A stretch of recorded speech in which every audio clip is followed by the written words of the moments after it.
Bien, jóvenes, esta es nuestra clase número 2. El tema es sobre la materia y sus propiedades. Para ello vamos a compartir pantalla y vamos a observar lo que es nuestra diapositivas. Tenemos acá un mapa conceptual. En este caso, nuestro mapa conceptual habla sobre la materia. La materia dice que tiene propiedades, tiene estados y tiene tipos de sustancias. Acá entonces nosotros podemos apreciar que entre las propiedades las hay generales y específicas. Veamos las generales. Dice que entre las generales tenemos la masa y el volumen. Y en las específicas se encuentra la densidad, el punto de fusión, el punto de ebullición. Para ello, en este caso, cuando hablamos de algo denso, es cuando las partículas se compactan, se comprimen. Y luego para un punto de fusión es lo mismo. Para el punto de ebullición estamos hablando de la temperatura para lograr que este fenómeno suceda. Entre los estados tenemos el sólido, el líquido y el gas o gaseoso. Aunque también existe un cuarto que se llama plasmático. Dentro de los tipos de sustancias tenemos las que son puras y las que son mezclas. Pues lógicamente cuando son puras pues no tienen ninguna combinación con ninguna otra sustancia, mientras que las mezclas sí. Para ello se dividen en homogéneas y heterogéneas. Dentro de las homogéneas encontramos aquellas que, como por ejemplo, si yo digo harina y le echo agua, se forma una mezcla, ¿verdad? Y yo ya no puedo distinguir el agua dentro de la harina, no la puedo separar. Mientras que entre las heterogéneas sí, como por ejemplo el agua y el aceite. El agua y el aceite lo podemos agitar en una botella constantemente y ver que se forman burbujas entre el agua, pero pasado cierto tiempo, el agua y el aceite se separan. Hay una línea que los divide. En ese caso se llaman heterogéneas.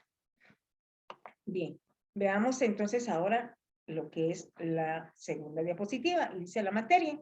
La materia, propiedades generales. Aquí tenemos qué es la materia. Es la sustancia de que están constituidos los cuerpos. Es todo aquello que ocupa un lugar en el espacio. Es aquello que ocupa un lugar en el espacio, tiene forma y volumen. Recuerda que esto ya lo vimos en la diapositiva anterior. Y luego decimos, es todo aquello de lo que está formado el universo. Bien, aquí tenemos cuestionamientos en donde dice, ¿es materia el aire? ¿Es materia el agua? ¿Es materia nuestro cuerpo? ¿Es materia nuestro planeta? Son 4 cuestionamientos. Muy bien. Ante lo cual, la respuesta es sí. Todo esto es materia, porque contiene volumen, contiene masa. Entonces, todo esto es materia. Esto es para reflexionar. ¿Toda la materia es visible? ¿Toda la materia se puede medir? ¿Sabes algo que no sea materia? Estas son preguntas para ustedes. Bien, sigamos entonces. Veamos acá la materia. Dice que la materia se encuentra situada en el espacio, que como en el que estamos ahora nos rodea. Este espacio tiene longitud, superficie y volumen. Aquí tenemos los ejemplos, que es longitud, que es superficie y que es el volumen. Muy bien. Acá, por ejemplo, tenemos el ejemplo de un cubo, el cual está formado por aristas, ¿verdad? Las aristas son las caritas que tiene un cubo. En este caso, este tiene, se están representando por las literales X y Y. Por eso aquí dice plano XY. Entonces, y aquí dice, aquí estamos diciendo XY. ¿Por qué? Porque aquí está la X y acá está la Y. Por eso se llama plano XY. Ahora decimos aquí plano YZ. ¿Por qué? Porque si miramos acá, acá está la y hacia arriba tenemos la Z. Esto se ubica prácticamente, estamos hablando de un plano cartesiano. En la 4 tenemos las propiedades de la materia. Todo lo que conocemos tiene una serie de propiedades o características que sirven para su definición. La materia también tiene definiciones generales. En este caso, no dependen del tipo de objeto de su composición. Hablamos de la masa, que es la cantidad de materia de un cuerpo. El volumen, espacio que ocupa la materia. En las específicas dice que dependen de la composición del objeto, aunque tengan las propiedades generales iguales, según de qué esté hecho el cuerpo.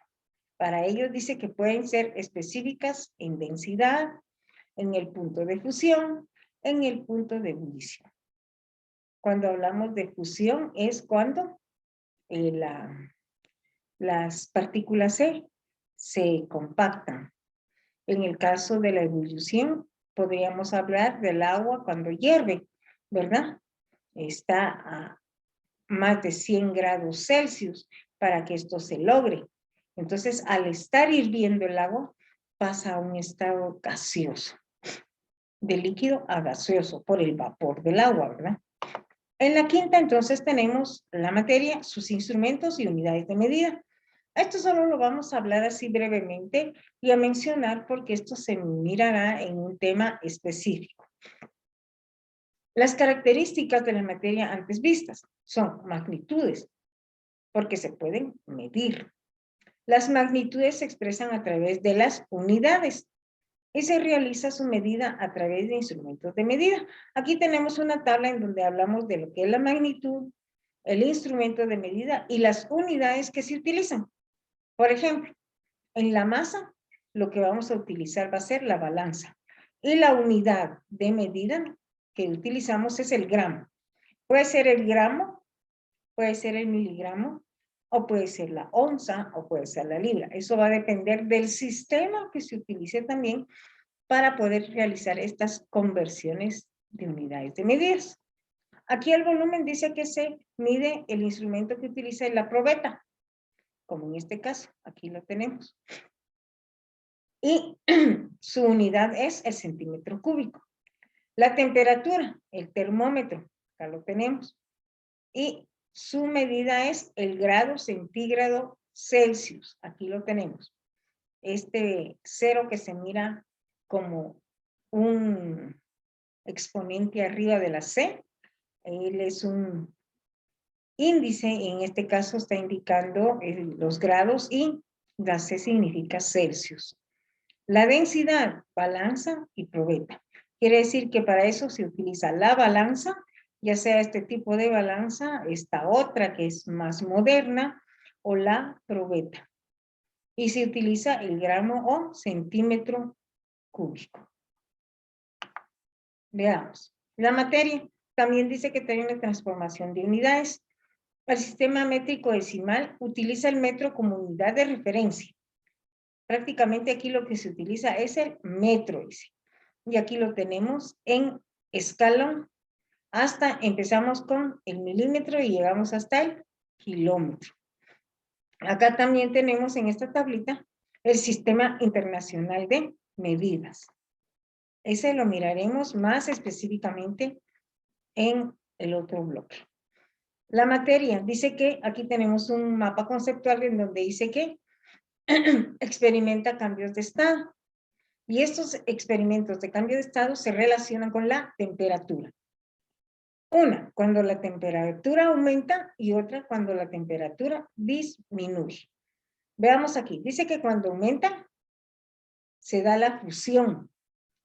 Esta es, la fusión se da de estado sólido a un estado líquido. La evaporización se da de un estado líquido a un estado gaseoso. Cuando aumenta. Aquí cuando disminuye, se solidifica cuando está en un estado líquido y luego a un sólido. Se condensa cuando está en estado gaseoso y pasa a estado líquido. Muy bien. Acá tenemos entonces los estados que se mencionaron en un esquema. Veamos este primero, el sólido. Veamos la flecha para acá. Dice que es sublimación, se le llama así, sublimación cuando está de sólido y pasa a estar gaseoso. Y al revés, cuando está gaseoso y pasa a sólido, se llama sublimación también, ya sea de sólido a gaseoso o de líquido, de gaseoso a sólido. Ahora, ¿qué pasa de líquido a gaseoso? Se llama vaporización. Se llama vaporización. Muy bien. Y cuando está del gaseoso y pasa a líquido, se llama licuación. En el caso de líquido, cuando está líquido y pasa a sólido, se llama solidificación. Y cuando está sólido y regresa a estar líquido, se llama fusión. Bien, aquí tenemos los cambios de la materia y la forma en que las partículas se pueden observar dependiendo del estado de la materia. Cuando está sólida, si miramos, las partículas dice que están unidas, están compactas, se comprimen. Cuando están líquidas, pues ellas están un poco más sueltas, están un poquito más libres. Y cuando están en estado gaseoso, ellas están con menos, están más cerca o más lejos unas de otras. O sea, el distanciamiento que cada una de estas partículas tiene, hacen que reboten unas con otras y se dispersen más fácilmente. Un ejemplo claro es un globo. Lo empezamos a inflar, pues lógicamente empieza a cobrar forma y hasta que se llena, ¿verdad? Y lo hacemos del tamaño que nosotros querramos. Y entonces, acá tenemos en la diapositiva lo que son las características de los estados de la materia. Acá entonces tenemos lo que son los gases, los líquidos y los sólidos. Y era lo que les estaba diciendo aquí. Les está diciendo cómo son las partículas en cada estado. Las partículas muy separadas que se mueven libremente no tienen forma fija y tienden a ocupar el máximo espacio posible, o sea, son las gaseosas, ¿verdad? Ahora los líquidos, dice que estas están separadas, pero menos que los gases, con menos libertad de movimientos, no tienen volumen fijo, ni forma. ¿Por qué? Porque se adaptan. Por ejemplo, yo agarro un poco de agua y la coloco en un envase que tenga una forma redonda o una forma rectangular o una forma cúbica, no importa. El líquido se adapta perfectamente a la forma del envase que lo contiene. En el caso de los sólidos, dice que sus partículas están muy juntas, era lo que les decía, sin libertad de movimiento, no se adaptan a ningún recipiente. Quiere decir que ellas tienen su forma ya establecida y por más que nosotros querramos agarrar un cubo de hielo y lo querramos meter en la boca de una botella, pues lógicamente no va a pasar, ¿verdad? Porque él ya tiene su forma. Tendríamos que esperar que se deshaga y se convierta en líquido para meterla en esa botella. Muy bien. ¿Y qué es lo que pasa con cada uno de estos estados? Que los que determinan realmente son estos dos factores, que son los que hacen que estas propiedades se cambien, la materia cambie sus estados, es la temperatura y la presión. Bien. Aquí tenemos entonces lo que es la temperatura. La temperatura ocurre al calentar un cuerpo. ¿Qué es lo que ocurre? Recuérdense que cuando se calienta un cuerpo, entonces se pasa de una temperatura, cuando nosotros decimos temperatura ambiente, ¿verdad?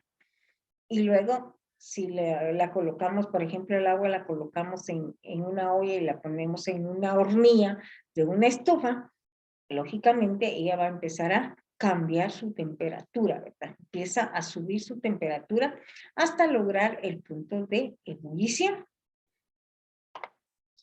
Luego tenemos aquí qué son sustancias. Era lo que vimos anteriormente en donde hablábamos sobre lo que son las puras y lo que son las mezclas. Aquí sí ya tenemos un poquito más específico cada uno definido a lo que se refiere. Decimos aquí que la sustancia pura es la que está formada por un solo componente. Quiere decir que no tiene otra combinación de otra sustancia. En cambio, las mezclas sí, era lo que hablábamos anteriormente, las homogéneas y las heterogéneas. Las homogéneas formadas por componentes que no se pueden ver por separado. Era lo que les decía, un poco de harina con un poco de agua. Una vez las hemos unido, ya no las podemos separar. La heterogénea sí, porque ellas, por la clase de componentes que tienen, pues se logra diferenciar una de otra. Ahora que la materia, tenemos lo que son las disoluciones. Aquí tenemos, y tenemos ya que es una solución, que es un disolvente, que es un soluto, y los ejemplos que tenemos acá. Por ejemplo, una solución gaseosa, su disolvente es el gas. El soluto es el gas. Un ejemplo, el aire. La líquida, su disolvente es líquido, su soluto es líquido. Un ejemplo es alcohol en agua. La líquida, el gas, líquido. Luego el gas. Su fórmula es oxígeno en H2O. Quiere decir oxígeno en 2 moléculas o 2 átomos de hidrógeno por 1 de oxígeno. La O es oxígeno, la H es un símbolo del hidrógeno. Esto lo vamos a encontrar en la tabla periódica. No es necesario aprenderlo de memoria, solo aprender a manejar nuestra tabla periódica. Luego la líquida, tenemos líquido, sólido, y aquí dice sodio. Muy bien. Este es sodio, este es cloro en H2O. Quiere decir que la sal la vamos a colocar en hidrógeno y oxígeno, o sea, en el agua, en la composición del agua. Aquí tenemos los métodos de separación. Aquí hay diferentes formas de poder separar las mezclas. Un ejemplo claro, aquí lo podríamos decir en el caso de las limaduras de hierro. Yo puedo mezclar las limaduras de hierro con un poco de, ¿qué les diré? De acerrín. El acerrín no se va a atraer por medio del imán. Sin embargo, pueden estar revueltas, pero el imán atrae a las limaduras de hierro y las separa. Quiere decir que las limaduras quedarían pegadas al imán y el acerrín quedaría en la mesa, digamos, ¿verdad? Muy bien. Y aquí, pues este será nuestro próximo tema. Solo se los dejo ahí a la vista porque será nuestro tema de la próxima semana. Bien, jovencitos, entonces hemos terminado por hoy nuestra clase. Espero que puedan visualizar el video y que puedan comprender un poquito más acerca del tema. Muy interesante y muy apasionante. Dios me los bendiga y que pasen feliz noche.